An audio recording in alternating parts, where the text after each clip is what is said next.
Seguridad sa Kalambuan para sa mga Surigao noon padayon. Amo ini ang tagluwatan na pamahayag ni Provincial Governor Lyndon Barbers Kumanbuntag.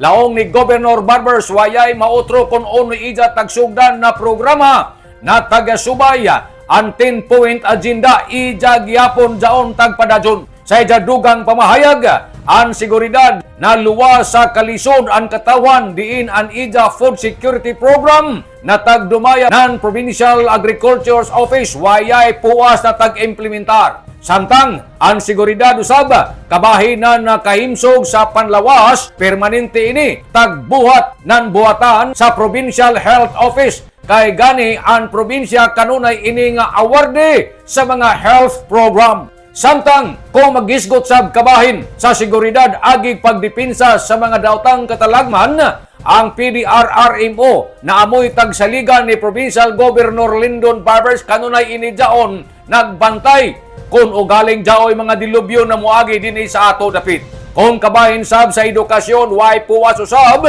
ang kanunay ang komunikasyon sa gobernador ngadto sa mga opisyalis ng DepEd para lamang gayud mamonitor nila ang jagan sa mga tinun-an kung unoy ila mga panginahanglan. Ang importante, laong ni Governor Barbers, kita ija tag-awhag kanunay matag-adlaw nga ato ipadayon ang ato pakigrelasyon ngadto sa ato Ginoo kay si Jaraman gayud amoy tumuran sa mga grasya sanan panalangin. Bendisyonan unta kita sa Ginoo para ato maangkon ang kanunay nakahimsog na panlawasanan malipadyon na pamilya.